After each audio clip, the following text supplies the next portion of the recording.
कितनी बार ऐसा होता है कि अगर आप किसी इंटरव्यू में जाएं तो सही जानकारी होने के बावजूद भी, सही इंफॉर्मेशन होने के बावजूद भी आप सही से अपनी बातों को कम्युनिकेट नहीं कर पाते हैं, सही से डिलीवर नहीं कर पाते हैं। इसका कारण होता है कि आप लैक करते हैं कम्युनिकेशन स्किल्स में। हमारे कितने सारे ऐसे दोस्त हैं, कितने सारे ऐसे जानने वाले हैं जो कि अपनी रोजमर्रा की जिंदगी में ये प्रॉब्लम महसूस करते हैं। आज के दौर में अगर आप कहीं पर भी नौकरी ढूंढने जाते हैं तो हर जॉब की सबसे पहली रिक्वायरमेंट होती है एक्सीलेंट कम्युनिकेशन स्किल्स। जी हां, आज हम मेंस में इसी बारे में बात करेंगे और जानेंगे कैसे आप अपनी कम्युनिकेशन स्किल्स को इंप्रूव कर सकते हैं। इस बारे में बात करने के लिए आज हमारे साथ मौजूद हैं communication and management expert doctor प्रबल फ्रैंक। इससे जुड़ा हुआ अगर कोई भी सवाल आप हमसे आज पूछना चाहते हैं तो हमें कॉल करें। अभी हमारा नंबर है 0120-251-6251 और आप हमें एसएमएस भी कर सकते हैं 560068 पर। आइए इस बारे में बातचीत शुरू करते हैं। मिस्टर फ्रैंक, एक चीज मैं आपसे खास सबसे पहले शुरुआत में जानना चाहूंगा कि कम्युनिकेट करना हर किसी की जिंदगी की अहम जरूरत है जी। लेकिन सही तरह से कम्युनिकेट करना, इफेक्टिवली कम्युनिकेट करना, यह ज्यादा इंपॉर्टेंट है, क्योंकि हम अपने विचारों को सही तरह से जब डिलीवर ही नहीं कर पाएंगे तो मेरे ख्याल ऐसी इंफॉर्मेशन का, ऐसी नॉलेज का कोई फायदा नहीं होता। आप बिल्कुल ठीक कह रहे हैं, लेकिन होता यह है कि जब हम स्कूल में जाते हैं, जब हम कॉलेजेस में जाते हैं तो वहाँ हम टेक्निकल कोर्सेज करते हैं जी। तो यूनिवर्सिटी ये मान के चलती है कि आपका एक बेसिक कम्युनिकेशन लेवल होगा इससे पहले कि आप बीटेक का कोर्स करें। बट अनफॉर्चुनेटली मे बी हम ऐसे बैकग्राउंड से आते हैं जहाँ पे बहुत ज़्यादा कम्युनिकेशन हमें नहीं सिखाया जाता, तो हम वहाँ जाके एक वैक्यूम पाते हैं। वहाँ जाके हमें अपने आप को अपने आप से तैयार करना पड़ता है और अपनी कम्युनिकेशन स्किल्स को प्रोफेशनल कोर्सेज के माध्यम से हमें ग्रहण करना पड़ता है ताकि हम उस जगह पे पहुंच पाएं। और जब हम एक डिग्री, प्रोफेशनल डिग्री लें, चाहे वो एमबीए हो, चाहे वो लॉ की डिग्री हो, चाहे वो चार्टर्ड अकाउंटेंसी की डिग्री हो, वो करने के बाद जब हम इंटरव्यू देने जाएं तो हम अपने थॉट्स को अच्छे से आर्टिकुलेट कर सकें।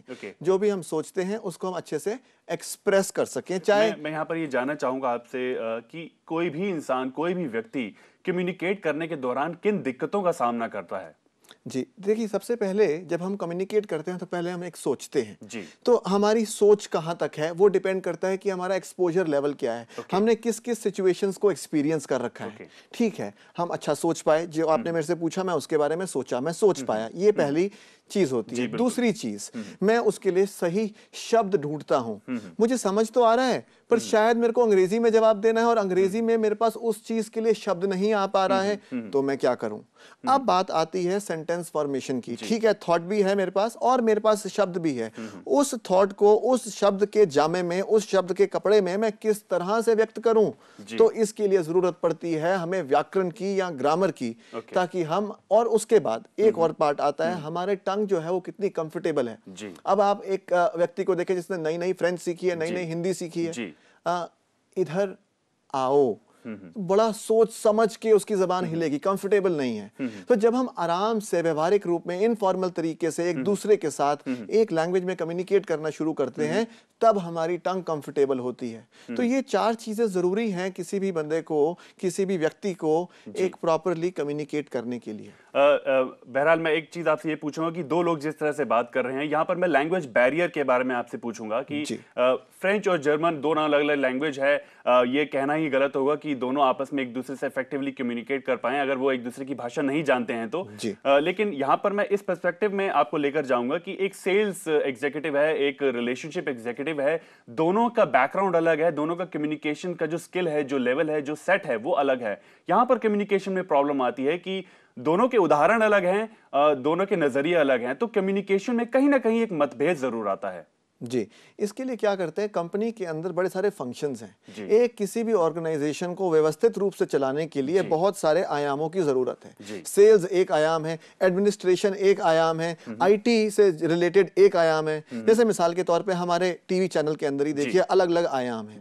तो ये लोग अपनी अपनी एक्सपर्टीज देते हैं और इकट्ठे इनकी मीटिंग्स जो कराई जाती हैं वो इसीलिए कराई जाती है कि एक दूसरे का पर्सपेक्टिव जानना जरूरी है। मेरे ख्याल से ये जो आपने जो राय दी है ये बहुत ही ज्यादा इंपॉर्टेंट है। हमें एक दूसरे का नजरिया जानना बेहद जरूरी है। यहाँ पर एक कॉमन प्लेटफॉर्म पर जब हम बैठकर बातचीत करते हैं तो हम एक दूसरे को नजरिए को समझ पाते हैं और उसी तरह से हम अपने विचारों को भी व्यक्त करते हैं दूसरों के सामने। लेकिन इसमें दिक्कत आती है और उस दिक्कत का नाम अंग्रेजी में कहा जाता है कॉन्फ्लिक्ट रेजोल्यूशन। कॉन्फ्लिक्ट आएंगे तो कॉन्फ्लिक्ट को रिजॉल्व करा जाएगा। तो कॉन्फ्लिक्ट आते ही हैं, और उनको फिर किसी ना किसी टेक्निक से रिजॉल्व करा जाता है, इकट्ठे बैठ के डिस्कस करा जाता है, ब्रेनस्टॉर्मिंग करी जाती है, then we come to resolution कि भाई हाँ इस तरह से कर लें तो आप भी खुश और मैं भी खुश, हम इकट्ठे आगे चलें। ओके, वेल आरुषि हमारे साथ जुड़ गई हैं, बताएं आरुषि। मुझे ये पूछना था कि मैं डिक्शनरी कंटिन्यूअस पढ़ती हूँ, मुझे बहुत सारे वर्ड्स याद है लेकिन मुझे उसे यूज करना नहीं आता। ओके, मेरे ख्याल से इसी बारे में हम चर्चा कर रहे हैं, इसी बारे में हम बात कर रहे हैं। इनकी प्रॉब्लम भी मेरे ख्याल कुछ यहीं से जुड़ी हुई है हमारे साथ। जी, बहुत बहुत बिल्कुल रेलेवेंट प्रॉब्लम है। ऐसा बहुत लोग इस चीज से सफर करते हैं। डिक्शनरी से शब्द नहीं सीखने चाहिए, शब्द सीखने चाहिए सेंटेंस के माध्यम से, क्योंकि जब आप एक वाक्य पढ़ते हैं तो उसके अंदर एक शब्द को कैसे यूज करना है ये भी हमें समझ में आना शुरू होता है। शायद आप डिक्शनरी ना ही पढ़ें, लेकिन एक शब्द को शायद आप बहुत बार जान लें, बहुत बार पहचान लें, क्योंकि आपने उसको बहुत सारे वाक्यों में पढ़ा हुआ है, तो आपको वो शब्द जो है वो आपका बन जाता है। नहीं तो सिर्फ रटा रटाई बात रह जाती है। प्रबल जी, यहाँ पर एक तरीका ये भी बहुत सामने आता है, ये देखा जाता है कि जो लोग अपने विचारों को लिखकर एक्सप्रेस करने की कोशिश करते हैं, खासकर मैं आरुषि की केस के बारे में ये कहना चाहूंगा कि जिस तरह कह रही है कि इन्हें शब्द तो याद हैं पर ये सही वक्त पर सही शब्द नहीं चुन पाती हैं, तो क्यों ना ये अपने विचारों को लिखकर एक्सप्रेस करने की कोशिश करें। मेरे ख्याल ऐसे में आपको आदत बन जाएगी कि अपने विचारों के जब व्यक्त करने की कोशिश आप कर रही हैं तो उस वक्त किस शब्द का किस वक्त पर सही इस्तेमाल करना है। मेरे ख्याल ये सही तरीका रहेगा। मुझे लगता है जहां बोलना हो या फिर लिखना हो, दोनों ही केस के अंदर जिस व्यक्ति को ये समझ नहीं आ रहा है कि इस शब्द को यूज कैसे करना है, उसको दिक्कत आएगी। इस दिक्कत को ठीक करने का तरीका यही है कि वाक्य देखे जाएं। आप इंटरनेट पे जाएं, dictionary.com पे जाएं या ऐसे ही answers.com पे जाएं, उसमें ये शब्द डालें, वो शब्द के साथ एक वाक्य देंगे। उस वाक्य से फिर आप इस शब्द के अर्थ को ग्रहण करें, ना कि सिर्फ डिक्शनरी के मीनिंग से। कोशिश करें आरुषि जी, हमें उम्मीद है कि आप इस समस्या से धीरे धीरे बाहर आ पाएंगी। जब हम बात करते हैं कि अपनी कम्युनिकेशन स्किल्स को इंप्रूव कैसे करें, तो ऐसे में देखा जाता है कि शाइनेस, इनसिक्योरिटी या फिर विथड्रॉन पर्सनैलिटी बिहेवियर जिन लोगों में देखा जाता है, वो बहुत ही ज्यादा ढंग से कम्युनिकेट नहीं कर पाते, सही तरीका नहीं डेवलप कर पाते हैं कम्युनिकेट करने का। ऐसे में कोशिश करनी चाहिए कि आपको अपना कॉन्फिडेंस बिल्ड करें। अपना कॉन्फिडेंस आप धीरे धीरे बिल्ड करते जाएंगे तो आप शाइनेस या इनसिक्योरिटी जैसी भावनाओं से धीरे धीरे खुद को बाहर निकाल पाएंगे और सही तरह से कम्युनिकेट भी कर पाएंगे। शर्म की जब हम बात करते हैं कि जो लोग शर्माते हैं, सबसे बड़ा कारण है लोगों का कम्युनिकेट ना कर पाने का शर्माना। जी बिल्कुल, आपने ठीक कहा देवेश जी। होता क्या है कि कम्युनिकेशन के दो आयाम हैं। एक कम्युनिकेशन आप अपने आप से करते हैं जो इंटरनल कम्युनिकेशन होता है, एक कम्युनिकेशन आप दूसरों के साथ करते हैं जो एक्सटर्नल कम्युनिकेशन होता है। एक व्यक्ति जो शाई है उसको हम अंग्रेजी में एक और अल्फाज के साथ हम बोलते हैं इंट्रोवर्ट। इंट्रो मतलब अंदर की तरफ और वर्टू मतलब झुकाव, जिसका झुकाव अंदरूनी तरफ है। तो वो बंदा he is at peace with himself। वो अपने आप से प्यार करता है, वो बड़ा कंफर्टेबल नहीं होता जब दूसरों से बात करे। तो कम्युनिकेशन अगर आप इंटरनल करना चाहते हैं तो शाइनेस इज एन एडवांटेज, लेकिन अगर आप एक्सटर्नल कम्युनिकेशन करना चाहते हैं तो कहीं ना कहीं ये एक बैरियर है, हमें इसको रिमूव करना है। हमें ये सबसे पहले अपने आप में समझना है कि हाँ ये एक बैरियर है। अगर हम रियलाइज कर जाते हैं, क्योंकि realization is the first step towards change, तो फिर हम इसमें आगे बढ़ सकते हैं। हम धीरे धीरे करके छोटी छोटी इंटरैक्शंस कर सकते हैं लोगों के साथ। हम नीचे उतरे, सिर्फ ऐसे देख के ही ना चले जाएं, 2 मिनट मिलें, बात करें, जो चीजें हम चाहते थे कि हम एक्सप्रेस करें वो नीचे जाके। मेरे ख्याल से जिन चीजों से हम ज्यादा घबराते हैं, अगर हम उन चीजों का सामना करने की कोशिश करेंगे तो धीरे धीरे हमारे मन के अंदर से ये डर निकलेगा और ये जो शर्माने की जो फीलिंग है जिनसे आप घबराते हैं, ये तो आपके मन से बिल्कुल ही जल्दी चली जाएगी। आप बिल्कुल ही ढंग से कम्युनिकेट करना शुरू कर देंगे। रवि हमारे साथ जुड़ गए हैं, बताएं रवि जी। जी कहें।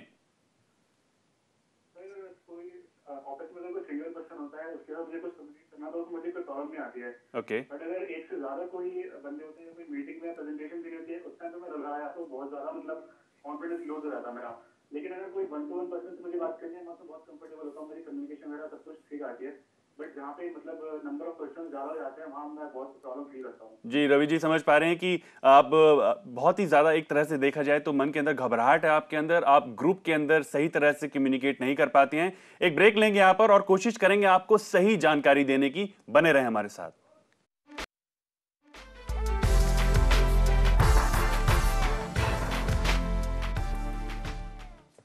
जब हम बात करते हैं कम्युनिकेशन की तो सबसे पहले हमारे जहन में आता है एक्टिव लिसनिंग। जब भी हम कम्युनिकेट करने की कोशिश करते हैं तो सबसे ज्यादा जरूरी होता है कि सामने वाले व्यक्ति की बातों को सही तरह से सुना जाए।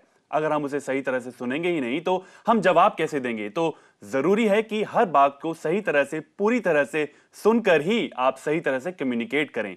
ब्रेक पे जाने से पहले रवि जी जानना चाहते थे कि जब वो अपने ऑफिस में एक जने से बात करते हैं तो वो बहुत ही कंफर्टेबली बात करते हैं, लेकिन जब बात करते हैं ग्रुप डिस्कशन की या काफी लोगों के बीच में बात करने की कोशिश करते हैं तो वो घबरा जाते हैं और सही से कम्युनिकेट नहीं कर पाते। जी, रवि जी का सवाल बहुत अच्छा है। एक्चुअली कम्युनिकेशन 2 लेवल पे होता है। एक लेवल तो वो जब आप व्यक्तिगत तौर पे किसी एक बंदे से बात करें, एक व्यक्ति से बात करें, और दूसरा लेवल जब 1 टू मैनी कम्युनिकेशन, जैसे पब्लिक स्पीकिंग, जैसे प्रेजेंटेशन स्किल्स होते हैं, जैसे ग्रुप डिस्कशंस होते हैं, ये सब टेस्ट करते हैं आपको अपनी ग्रुप के अंदर, आपके अंदर कितनी काबिलियत है कि आप अपने विचारों को रख सकें।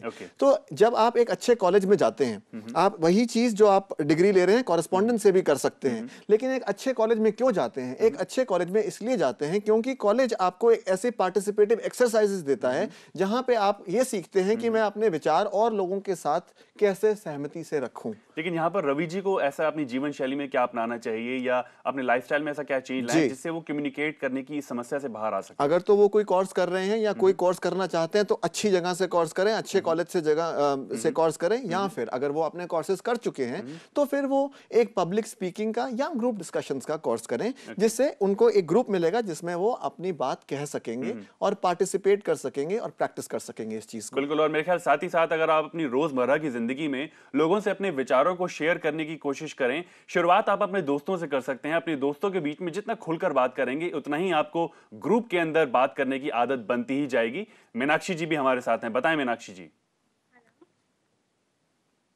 मीनाक्षी जी सवाल पूछें। एक्चुअली मेरा एक इम्पोर्टेंट इंटरव्यू है 1-2 दिन में। ओके। मेरा English skills are like quite all right. They are not that bad, but the thing is I'm not very confident. Okay. I'm not that fluent also. So can you Okay.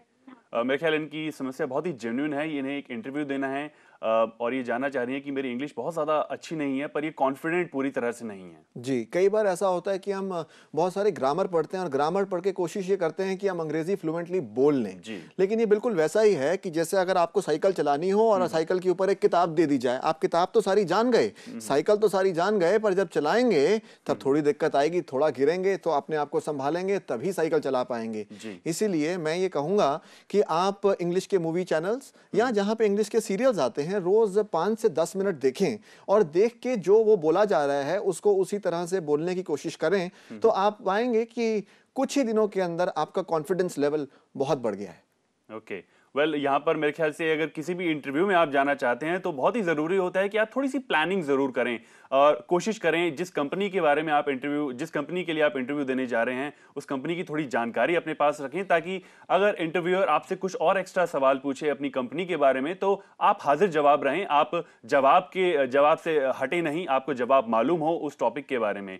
Well, यहाँ पर मैं आपको ये भी बताना चाहूँगा कि active listening एक बहुत ही ज़्यादा इंपॉर्टेंट फैक्टर होता है अगर आप कम्युनिकेशन स्किल्स की बात करते हैं तो। और साथ ही साथ जरूरी है कि कम्युनिकेशन स्किल्स इंप्रूव करने के लिए आपकी बॉडी लैंग्वेज बहुत ही ज्यादा जरूरी होती है ध्यान देने के लिए। आपकी बॉडी लैंग्वेज बहुत ही अच्छा रिप्रेजेंट करती है आप क्या कहना चाहते हैं और क्या व्यक्त करना चाहते हैं। मेरे ख्याल से प्रेजेंटेशन की जब हम बात करते हैं तो बॉडी लैंग्वेज एक बहुत ही इंपॉर्टेंट फैक्टर है यहाँ पर। जी, बॉडी लैंग्वेज बहुत ज़रूरी है क्योंकि जो हम बोलते हैं, जो उसके अंदर हम शब्द का इस्तेमाल करते हैं, पूरे एक फेस टू फेस कम्युनिकेशन के अंदर वो सिर्फ 7% होता है। 38% हिस्सा जो है टोन का होता है। जैसे फर्ज करें कि आप मेरे भाई हैं, आपने मुझे ये घड़ी गिफ्ट करी और मुझे आपको गुड नाइट कहना है रात को, तो मैं आपको कह सकता हूँ गुड नाइट और मैं आपको कह सकता हूँ गुड नाइट। तो दोनों ही तरीके, ये जो टोन जिसमें हम बात करते हैं ये 38% हिस्सा है हमारी कम्युनिकेशन का, लेकिन 55% हिस्सा जो हमारी आमने सामने की कम्युनिकेशन का है वो है बॉडी लैंग्वेज के माध्यम से। यानी मैं 2 तरह से कहता हूं कि मैं सच बोल रहा हूं, आप पहचानिए कि मैं सच बोल रहा हूं कि झूठ। पहला तरीका मैं सच बोल रहा हूं और दूसरा तरीका मैं सच बोल रहा हूं। अब आप बताएं कि आपको क्या लगा कि मैं सच कब बोल रहा हूं, पहले तरीके में या दूसरे तरीके में? मेरे ख्याल से ये बहुत ही अच्छा तरीका हमें बताया गया है। हमारे एक्सप्रेशंस बहुत ज्यादा मैटर करते हैं, आप किस तरह से कम्युनिकेट कर रहे हैं। आप अगर एक्सप्रेशन सही दे रहे हैं, आप सही एक्सप्रेशंस का इस्तेमाल कर रहे हैं तो आपकी बॉडी लैंग्वेज आपका साथ देगी और आप जो भी प्रेजेंट करना चाहते हैं वो सामने वाले इंसान तक सही तरह से पहुंचेगा। यहाँ किरण हमारे साथ जुड़ गई हैं, बताएं किरण। हेलो जी, कहें। जी, मैं किरण नहीं इरम बोल रही हूँ। इरम जी सवाल पूछें। मुझे ये पूछना था कि मैं बीए कर रही हूँ, मैं हिस्ट्री जो है हिंदी में लिखती हूँ क्योंकि मुझे इंग्लिश में लिखना नहीं आती है। मैं समझ नहीं पाती कि मैं अपने एक्सप्रेशन कैसे, मतलब जो याद है वो मुझे कैसे लिखना है। ओके, तो मेरे ख्याल से यहाँ पर लैंग्वेज बैरियर ही है जो मेन प्रॉब्लम है इनके साथ। जी इरम जी, ऐसा करना पड़ेगा आपको कि आपको अपनी इमोशंस को कैसे व्यक्त करना है अंग्रेजी में, उसके पहले तो शब्द जानने पड़ेंगे और फिर कंस्ट्रक्शन ऑफ सेंटेंसेस जानने पड़ेंगे। इसके लिए बेहतर ये है कि ऑलरेडी हिस्ट्री जो आप पढ़ रही हैं, जो किताब आप हिंदी में पढ़ रही हैं, वही किताब या उससे मिलती जुलती किताब जिसके अंदर वही स्टोरीज दी हों, वो आप अंग्रेजी में लें, ताकि उसी थॉट को कैसे हिंदी से अंग्रेजी में रूपांतरण करा जाता है वो आप जान पाएं। और ये इससे एक कला डेवलप हो जाएगी इनकी भी कि ये भी कैसे हिस्ट्री जो कि ये अच्छे से कर रही हैं उसको अंग्रेजी में एक्सप्रेस कर सकें। और मेरे ख्याल से ये हैबिट डेवलप करने का एक बहुत ही आसान सा तरीका है। अगर आप रोजाना अंग्रेजी न्यूज़पेपर पढ़ने की कोशिश करें और उसकी लैंग्वेज के फ्लो में आने की कोशिश करें तो आप किसी भी तरह की किताब को पढ़ने में आपको कोई भी दिक्कत महसूस नहीं होगी। इशिता जी भी हमारे साथ हैं, बताएं Ishita ji. Hello, good evening sir. जी सवाल पूछें। हेलो सर, मेरे को ये पूछना था कि एक्चुअली ग्रुप डिस्कशन का मीनिंग क्या होता है। ओके। और ग्रुप डिस्कशन में अपने कैसे एक दूसरे के सामने, मतलब अपने ऑपोजिशन से या अपने क्लासमेट से कैसे अपने डिबेट कर सकते हैं। Actually what is the meaning of debate and group discussion, it actually mean. Okay, well, this is actually a part of your communication। जब आप डिबेट कर रहे हैं तो आप किसी भी एक मुद्दे पर तर्क और वितर्क करते हैं। आप उस मुद्दे के अगेंस्ट भी बोलते हैं, उस मुद्दे को प्रमोट करने के चक्कर में उस मुद्दे के सहमति में भी बोलते हैं। ये हुआ डिबेट का फॉर्म। लेकिन जब आप बात करते हैं ग्रुप डिस्कशन की तो बेसिकली ये विचारों का आदान प्रदान है। आप जितना ज्यादा कम्युनिकेट करेंगे, जितना ज्यादा आपस में एक दूसरे से बातचीत बढ़ाएंगे तो ग्रुप डिस्कशन उतना ही ज्यादा हेल्दी रहेगा। जी, पर बहुत फर्क है ग्रुप डिस्कशन के अंदर और डिबेट के अंदर। डिबेट के अंदर आपको मौका दिया जाता है कि अब आप बोलिए जी, और अब आप बोलिए, फॉर बोलिए और अगेंस्ट उसके साथ में और उसके विरोध में बोलिए। लेकिन ग्रुप डिस्कशन के अंदर ऐसा नहीं होता। ग्रुप के अंदर हम बैठ के डिस्कस कर रहे हैं, जरूरी नहीं है कि हर एक की बारी आई। अगर आप बोलना चाहेंगे तो आप बोलेंगे, अगर आप नहीं बोलना चाहेंगे तो आप चुप रहेंगे। तो सबसे पहली बात कि कब एंटर करना है ग्रुप डिस्कशन ये पता होना चाहिए। अगर एक बंदा बहुत डोमिनेंट है, वो ही सब कुछ बोली जा रहा है तो आप कैसे अंदर आए, ये बहुत मुश्किल हो जाता है। तो इसलिए ग्रुप डायनामिक्स बहुत फर्क है और डिबेट के डायनामिक्स बहुत फर्क हैं। मेरे ख्याल से यहाँ पर बहुत ही न्यूट्रल बिहेवियर लेके हमें आगे चलना होता है। हमें पहचानना होता है कि हम किस ग्रुप में बैठे हैं और किस तरह के लोगों के बीच में हम किस तरह की बातचीत शुरू कर रहे हैं। एक और ब्रेक लेंगे, यहाँ पर बने रहे हमारे साथ।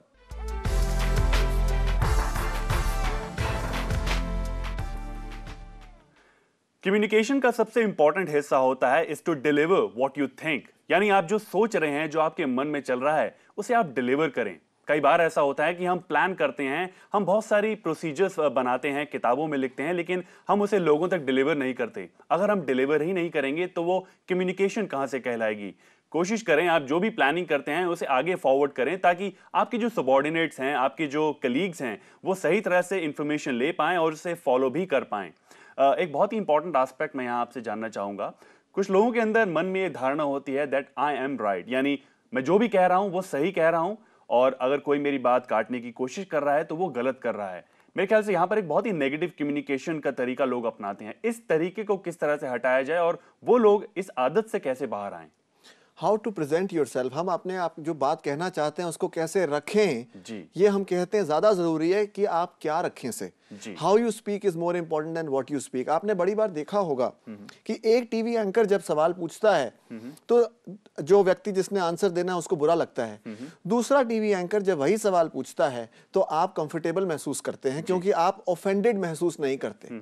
तो ये बहुत जरूरी है, जब हम अपने आप को एक्सप्रेस करें तो हम इस तरह से एक्सप्रेस करें कि दूसरा बंदा जो सुन रहा है उसको कंस्ट्रक्टिवली ले। खासकर जब हम नेगेटिव चीजों की बात करते हैं, यानी जब हम क्रिटिसिज्म पेश करें तो हम उसके पीछे हमारे क्या कारण रहे ये भी एक्सप्लेन करें ताकि व्यक्ति जो सुन रहा है वो उसको डिफेंसिवली ना ले और खुल के हमसे बात कर सके। तो यहाँ पर मेरे ख्याल से कम्युनिकेशन का एक एस्पेक्ट जो सामने आता है जिसे हम कहते हैं हेल्दी कम्युनिकेशन। जी, मेरे ख्याल हेल्दी कम्युनिकेशन होना बहुत ज्यादा जरूरी है यहाँ पर। बहुत ज्यादा जरूरी है, क्योंकि अगर हेल्दी कम्युनिकेशन नहीं होगा तो कहीं ना कहीं कम्युनिकेशन जाम हो जाएगा, दो लोग अपने आप में कम्युनिकेट नहीं करेंगे। और अगर वो ऑर्गेनाइजेशनल हेड्स हैं या अगर वो एक कॉलेज के अंदर भी दो अलग अलग डिपार्टमेंट के प्रोफेसर्स हैं और एक ही डिपार्टमेंट में अगर अलग अलग सब्जेक्ट भी पढ़ाते हैं तो अल्टीमेटली नुकसान ऑर्गेनाइजेशन को भी है, स्टूडेंट्स को भी और उन प्रोफेसर्स को भी है। क्योंकि जब तक हम एक दूसरे से कम्युनिकेट नहीं करते तब तक हम आगे कैसे बढ़े, हम अपने दिमाग का दायरा जिसको हम कैन कहते हैं अंग्रेजी में, उसको कैसे बढ़ाएं। बिल्कुल, मेरे ख्याल से